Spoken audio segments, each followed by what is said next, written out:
नमस्ते। तुस दिखा रहे हो न्यूज़ रूम 24 आवाज ते आऊंगा पवन शर्मा। तुंदी सरकार ते तुंदे मुद्दे कार्यक्रम च तुंदा मता स्वागत। प्रोग्राम के पूरा दिखना, लाइक करना, शेयर करना, कमेंट भी अपने जरूर करने और ज्यादा को ज्यादा ऐसी शेयर करो।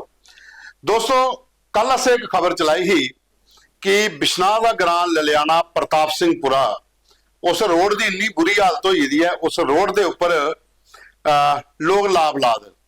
ये वीडियो तो अज भी देखी सकते हो। और वो लोग करलाई आखा दे कि पिछले 40-50 साल की रोड की हालत इन्नी खस्ता है, इतना रोड नहीं बनी। जो बरसात आती है गोडा गोडा चिक्कड़ पानी उत्थे आई जाता, लोगों की बाहर निकलना मुश्किल हो जाता, कोई घर रिश्तेदार नहीं आते। जाहिर सी गल है कि जिसले इन्हों गली के चिक्कड़ देखोगे तो हालत खराब ही होनी है। तो हर बारी वो लाभ लाई उठते, तो इस बार भी वो लाभ ला रहे। वीडियो वायरल होया, असें खबर चलाई है। डॉक्टर जी भगत जेडे बिश्नाह के MLA, उनके कन्नै असें गल भी की। उन्होंने आख्या कि तुसें साढ़े स्टूडियो च आनिए, मेरे कन्नै कमिट किया। उन्हें आख्या कि ललियाने वाला जिहड़ा मसला है, एक पुली का ते एक रोड का, ये मैं कोशिश करन जल्दी कोला जल्दी हो। तज उन्हें दस्सिया कि वह एस्टीमेट जिहड़ा बनाई उड़े दा 15-15.5 लाख रुपए का, और वो 2 महीने तक जिहड़ा रोड है पूरा तैयार हो जाए। असें डॉक्टर जी भगत कन्नै गल की है, तुसें भी सुनो पूरी। बिश्नाह विधान सभा का ग्रां प्रताप सिंहपुरा ललियाना जिसी आखदे न, उत्थे रोड के उपर कुछ लोग लाभ ला दे, वीडियो भी चलाया हा। तो इस बारे असें पहले भी गल की थी, जो साढ़े स्टूडियो च बिश्नाह के विधायक डॉक्टर जी भगत होर आए, असें अदू ललियाने वाला मसला उनके कन्नै डिस्कस किया। तो उन्हें आख्या कि ये पर काम चला दा है, एस्टीमेट भी बड़ी जल्दी तैयार हो जाए। लेकिन इसलिए बरसात के दिन जाहिर सी गल है कि उत्थे खोबा है, बड़ी ज्यादा मिट्टी है, तो लोग लाभ शाभ लाइए तो एक विरोध प्रोडक्ट करा देन। और चाहते कि MLA साहब ये पर कोई अपना बयान देन। तो डॉक्टर जी भगत MLA बिश्नाह साढ़े कन्नै लाइन पर जुड़े हैं। तो डॉक्टर साहब, ये ललियाने वाला जिहड़ा मसला है, ये बारे के डिटेल देगे हो? पवन जी, बड़ा बड़ा शुक्रिया कि तुसें मैं अपना पक्ष रखने का मौका दिता। गल ये पवन जी, तुसें पहले भी मेरे मुद्दा चुकिया रखना, अब मैं थोड़ा वादा किया कि मेरे पास जल्द एक्शन लगे जी। और सारी टीम उत्थे गई, पूरा मैं भी अपने मौका दिखा ललियाने और लोगों ने कमिटमेंट करिया है कि तुझा काम का बड़ी जल्दी वागे। लेकिन तुहानू पता है सरकारी काम में टाइम लगता, प्रपोजल बनते, प्रपोजल एस्टीमेट बनी 15 लाख रुपए का। ठीक है, एस्टीमेट काफी भिजी बड़ी है। ठीक है, बहुत एस्टीमेट जो अप्रूव हो जाएगा, तो कोशिश करते हैं कि अगले साल के लोग जी लोग आ रहे 70 साल साड़ी सड़क नहीं बनी है, 7 महीने हुए बन। मैं अपना जी कमिटमेंट करना, जो वादा मैं पूरी करना, ना भी पता होता है। ये लोग प्रोटेस्ट कर रहे हैं, प्रोटेस्ट करना हम किसी का राइट का प्रोटेस्ट कर सकते कोई भी, लेकिन प्रोटेस्ट करने पहले कोई कोशिश लाते ये लोग कमिटमेंट करिए थोड़ा जरा रोड जो बनाए देखे वो जो परमानेंट लोग हैं दफ्तर भी आया था। मैं ऑन स्पॉट गया, मौका भी क्या वो बाद मैं अपनी टीम ही भेजी, वीडियो दफ्तर अपना सर्वे करिए जो लोग लोन मिलीए सर्वे करिए और मेरे अपना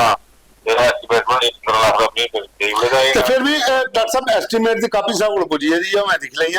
मैं तो ये दसो कि और कितना टाइम लग सकता है इसे तैयार होने च?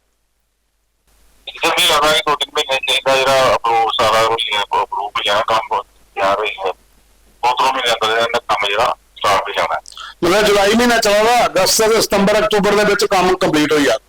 बिल्कुल बिल्कुल, अक्तूबर के जी सड़क बड़ा जी कोई तैयार हो जा रही है, थोड़ा उनकी 70 साल का थोड़ा अपडेट कर लें। जी मैंने कमिटमेंट की लोग कमिटमेंट अभी आ रहा है पूरी, अपने लोग वादे किए हैं वो बारे में पूरे करने का। मैं बाकी आम जनता भी अपना सपोर्ट किया वोट जीते हैं, मैं आम जनता करना पाई इसमें अपनी जनता में पूरा विश्वास करना कि जो सड़क का मामला जो बड़ी जल्दी हल होता है। थैंक यू डॉक्टर साहब। ये है डॉक्टर जी भगत और बिश्नाह के विधायक, जिंदा ये आखना है कि एस्टीमेट असें सबमिट कर उड़े दा ते बड़ी जल्दी लगभग 2 महीने तक ये रोड का काम भी जरा कंप्लीट हो जाए। Hello everyone. SR College of Competitions has been guiding civil services aspirants for the last 25 years with consistently strong result and a track record of successful candidates. If you're a graduate, our regular batches are designed to give you a focused start for IAS and JKS examinations.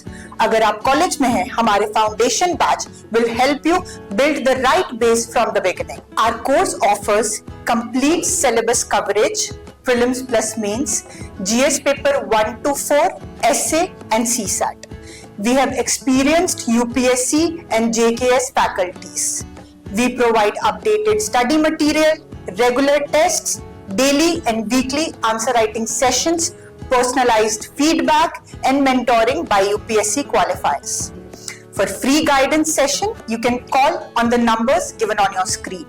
ਉਹਦੇ ਬਾਅਦ ਦੋਸਤੋ ਤਾਂ ਇਹ ਤੁਸੀਂ ਸੁਣਿਆ doctor Rajiv ਭਗਤ ਹੋਰ ਜਿਹੜੇ ਬਿਸ਼ਨਾਹ ਦੇ ਐਮਐਲਏ ਲਲਿਆਣਾ ਜਿਹੜਾ ਰੋਡ ਦਾ ਇਸ਼ੂ ਆ ਜਿਹਦੇ ਪਰ ਲੋਕ ਲਾਭ ਲਾ ਦੇ ਉਹਦੇ ਬਾਰੇ ਚ ਹੁੰਦਾ ਕੀ ਆਖਣਾ ਉਹਦੇ ਬਾਅਦ ਚੋਂ ਅੱਗੇ ਚੱਲਦੇ ਆ ਇੱਕ ਸਾਡੇ ਕੋਲ ਹੋਰ ਮੁੱਦਾ ਇਹਦਾ ਇਹ ਨਰੇਸ਼ ਕੁਮਾਰ ਹੋਣ ਨੇ ਦਮਾਣਾ ਤੋਂ ਉਹਨੇ ਭੇਜੇ ਦੇ ਨੇ ਫੋਟੋ ਤੋਂ ਦਿਖੀ ਸਕਦੇ ਹੋ ਉਹ ਆਦੇ ਨੇ ਮਸ਼ੀਨ ਦਵਾਣਾ ਗੁਰਦੁਆਰਾ ਤੋਂ ਆਪੋਜੀਟ ਨਾਗਵਣੀ ਚੌਕ ਇਹ ਜਿਹੜਾ ਬਲਾਕ ਭਲਵਾਲ ਪਾਉਂਦਾ ਪੰਚਾਇਤ ਰੈਪਰ ਪਾਉਂਦੀ ਲੋਅਰ ਇਹਦੇ ਚ ਰੋਡ ਦੀ ਬੜੀ ਖਸਤਾ ਹਾਲਤ ਹੈ ਜਿਹੜਾ ਡੀਡੀਸੀ ਜਿਹੜੇ ਭਾਰਤ ਭੂਸ਼ਣ ਹੋ ਰਹੇ ਇਹਦੇ ਕਨੈਕਟ ਵਧੀਆ ਲੋਕ ਮਿਲੇ ਤਾਂ ਉਹਨੇ 63 ਲੱਖ ਰੁਪਏ ਦਾ ਐਸਟੀਮੇਟ ਬਜਟ ਜਿਹੜਾ ਇਹਦਾ ਬਣਵਾਇਆ ਹਾ ਔਰ ਜਿਹੜੇ ਪੀਡਬਲਯੂਡੀ ਜਿਹੜਾ ਜੰਮੂ ਦਾ ਕਠੂਆ ਦਾ ਵਿੰਗ ਆ ਜਿਹੜੇ ਇੱਥੇ ਦੇ ਸੁਪਰਡੈਂਟ ਇੰਜੀਨੀਅਰ ਉਹਦੇ ਲੈਟਰ ਵਗੈਰਾ ਵੀ ਉਹਨੇ ਦੱਸੇ ਨੇ ਔਰ ਉਹਦੇ ਨਾਲ ਬਕਾਇਦਾ ਗੱਲਬਾਤ ਵੀ ਹੋਈ ਐਮਐਲਏ ਨਾਰਥ ਜੰਮੂ ਸ਼ਾਮ ਲਾਲ ਸ਼ਰਮਾ ਉਹਦੇ ਨਾਲ ਵੀ ਮਸਲਾ ਇਹ ਡਿਸਕਸ ਹੋਇਆ ਲੇਕਿਨ ਅਜੇ ਤੱਕ ਇਹ ਰੋਡ ਨਹੀਂ ਬਣਿਆ ਤਾਂ ਹੁਣ ਉਹ ਲੋਕ ਚਾਹੁੰਦੇ ਨੇ ਕਿ ਕਮ ਸੇ ਕਮ ਇਹ ਜਿਹੜਾ ਬਰਸਾਤ ਹੈ ਇਸ ਬਰਸਾਤੀ ਚ ਹੋਰ ਜ਼ਿਆਦਾ ਪਾਣੀ ਉੱਥੇ ਰੋਡ ਜਿਹੜਾ ਖਰਾਬ ਹੋ ਜਾਣਾ ਇਹਦੇ ਕੋਲ ਪਹਿਲਾਂ ਇਹਦਾ ਐਸਟੀਮੇਟ ਜਿਹੜਾ ਬਣੇਦਾ ਇਹਦੇ ਪਰ ਕੰਮ ਸ਼ੁਰੂ ਕਰਾਇਆ ਜਾ ਤਾਂ ਕਿ ਇਹ ਜਿਹੜੇ ਇੱਥੋਂ ਦੇ ਲੋਕ ਨੇ ਮਸ਼ੀਨ ਦਵਾਣੇ ਵਾਲੇ ਜਿਹੜਾ ਗੁਰਦੁਆਰਾ ਲੇਨ ਹੈ ਪੂਰੀ ਇੱਥੋਂ ਦੇ ਲੋਕਾਂ ਨੂੰ ਥੋੜੀ ਰਾਹਤ ਮਿਲੇ ਤੇ ਜੰਮੂ ਨਾਰਥ ਦਾ ਇਹ ਮੁੱਦਾ ਹੈ ਤੁਸੀਂ ਫੋਟੋ ਦੇਖ ਸਕਦੇ ਹੋ ਕਹਿੰਦੇ ਕਿ ਰੋਡ ਦੀ ਵੀ ਕੀ ਹਾਲਤ ਹੈ ਔਰ ਲੈਟਰ ਵੀ ਦੱਸ ਸਕਦੇ ਜਿਹੜੇ letter superintendent engineer office PWD and RB ਦੇ ਆਰ&ਬੀ ਦੇ ਆਏ ਨੇ ਔਰ ਦੂਆ ਜਿਹੜਾ ਡੀਡੀਸੀ ਭੂਸ਼ਣ ਹੋਰ ਨਬਾਤ ਭੂਸ਼ਣ ਹੋਰ ਉਹਦਾ ਜਿਹੜਾ ਐਸਟੀਮੇਟ ਬਜਟ ਬਣੇਦਾ ਉਹਨੇ ਲੈਟਰ 'ਚ ਬਕਾਇਦਾ ਮੈਂਸ਼ਨ ਕੀਤਾ ਦਾ ਕਿ ਇਸ ਰੋਡ ਦੀ ਜਲਦੀ ਕੋਲ ਜਲਦੀ ਬਣਾਇਆ ਜਾ ਉਹਦੇ ਬਾਅਦ ਦੋਸਤੋ ਇੱਕ ਹੋਰ ਮੁੱਦਾ ਇਹ ਹੈ ਇੰਦਰਾ ਨਗਰ ਜਿਹੜਾ ਬਿਸ਼ਨਾਹ ਵਾਲਾ ਨਵਾਂ ਜੁੜਿਆ ਇਸ ਵਾਰੀ ਇੱਥੇ ਸ਼ੁੱਕਰਵਾਰ ਲੋਕਾਂ ਦੀ ਕੰਪਲੇਨ ਹੀ ਔਰ ਅਸੀਂ ਵੀ ਇਹ ਮੁੱਦਾ ਚੁੱਕਿਆ ਤੇ ਉਹਦੇ ਬਾਅਦ ਚ ਬਿਸ਼ਨਾਹ ਐਮਐਲਏ ਆਪਣੀ ਟੀਮ ਲਈ ਹੈਗੀ ਹੈ ਪੂਰੇ ਇਲਾਕੇ ਦਾ ਉਹਨੇ ਮੁਆਇਨਾ ਕੀਤਾ ਕਿ ਇੱਥੇ ਲੋਕਾਂ ਦੀ ਬੜੀ ਜ਼ਿਆਦਾ ਪ੍ਰੋਬਲਮ ਕੀ ਆ ਰਹੀ ਕਿ ਇੱਕ ਇੰਕਰੋਚਸ ਹੋਈ ਦੀਆਂ ਥੋੜੀਆਂ ਔਰ ਦੂਆ ਪਾਣੀ ਦੀ ਨਿਕਾਸੀ ਨਹੀਂ ਹੈ ਉੱਥੇ ਘਾਹ ਬੂਟਾ ਬੜਾ ਜੰਮੇਦਾ ਨਾਲੇ ਸਾਫ਼ ਨਹੀਂ ਹੋਏ ਦੇ ਹਨ ਤੇ ਅੱਜ ਉੱਥੇ ਕੰਮ ਸ਼ੁਰੂ ਹੋਈ ਹੈ ਜੇਸੀਬੀ ਮਸ਼ੀਨਾਂ ਲੱਗੀ ਦੀਆਂ ਉਹ ਬਕਾਇਦਾ ਪੂਰਾ ਇੰਦਰਾ ਨਗਰ ਵਾਲੇ ਇਸ ਕਿਹੜੇ ਇਲਾਕੇ ਦੇ ਵਿੱਚ ਜਿਹੜਾ ਉਹ ਕੰਮ ਹੋਆ ਦਾ ਵਿਧਾਇਕ ਰਜੀਵ ਭਗਤ ਹੋ ਰਹੇ ਕੱਲ ਜਿਲਾ ਇਸ ਖਬਰ ਕੀ ਅਸੀਂ ਚਲਾਇਆ ਤਾਂ ਅਸੀਂ ਉਹਦੇ ਨਾਲ ਗੱਲ ਕੀਤੀ ਉਹਨੇ ਕਿਹਾ ਕਿ ਮੈਂ ਵਿਜ਼ਿਟ ਕਰ ਰਿਹਾ ਲੇਕਿਨ ਵਿਦਨ 24 ਆਵਰਸ ਅਸ ਗੱਡੀ ਭੇਜ ਕੇ ਬਕਾਇਦਾ ਜੇਸੀਬੀ ਮਸ਼ੀਨ ਆਉਣਗੀਆਂ ਇੱਥੋਂ ਵਾਲਾ ਜਿਹੜਾ ਮਸਲਾ ਇੰਦਰਾ ਨਗਰ ਵਾਲਾ ਇਹ ਪੂਰਾ ਕਲੀਅਰ ਕਰ ਲਗੇ ਤੇ ਇਹ ਅੱਜ ਤੁਸੀਂ ਦੇਖ ਸਕਦੇ ਹੋ ਵੀਡੀਓ ਤੇ ਫੋਟੋ ਜਿਹੜੇ ਕਰਨਾ ਚਲਾ ਦੇਣ ਇਹ ਮਸ਼ੀਨਾਂ ਲੱਗੀ ਦੀਆਂ ਤੇ ਇੰਦਰਾ ਨਗਰ ਦੇ ਵਿੱਚ ਜਿਹੜੀ ਪਾਣੀ ਦਾ ਜਿਹੜਾ ਜਗ੍ਹਾ ਜਗ੍ਹਾ ਪਰ ਰੁਕੇਦਾ ਨਾਲੇ ਦੀ ਸਫਾਈ ਨਹੀਂ ਹੋਈ ਦੀ ਜਾਂ ਕੁਝ ਐਸੀ ਜਗ੍ਹਾ ਹੀ ਹੈ ਜਿੱਥੇ ਬੜਾ ਘਾਹ ਬੂਟਾ ਜੰਮੀ ਦਾ ਤੇ ਉੱਥੋਂ ਰੋਡ ਦੀ ਵੀ ਕਨੈਕਟੀਵਿਟੀ ਨਹੀਂ ਬਣਾਦੀ ਲੋਕਾਂ ਨੂੰ ਨਿਕਲਣਾ ਮੁਸ਼ਕਲ ਹੋ ਜਾਂਦਾ ਉੱਥੇ ਵੀ ਕੰਮ ਹੋਣੇ ਜ਼ਿਆਦਾ ਜਿਹੜਾ ਸ਼ੁਰੂ ਹੋ ਜਾਂਦਾ ਤੇ ਦੋਸਤੋ ਇਹ ਸਾਰੇ ਕੋਲ ਅੱਜ ਦੇ ਫੋਟੋ ਵੀਡੀਓ ਤੇ ਮੁੱਦੇ ਜਿਹੜੇ ਤੁਸੀਂ ਦੇਖੇ ਇਹ ਪ੍ਰੋਗਰਾਮ ਕੀ ਤੁਸੀਂ ਪੂਰਾ ਦੇਖਿਆ ਹੈ ਤੁਸੀਂ ਅਸੀਂ ਜ਼ਿਆਦਾ ਤੋਂ ਜ਼ਿਆਦਾ ਸ਼ੇਅਰ ਕਰਨਾ ਲਾਈਕ ਕਰਨਾ ਔਰ ਆਪਣੇ ਕਮੈਂਟ ਵੀ ਇਹਦੇ ਪਰ ਜ਼ਰੂਰ ਕਰਨਾ ਕੱਲ ਫਿਰ ਮਿਲ ਕੇ ਇੱਕ ਨਵੇਂ ਐਪੀਸੋਡ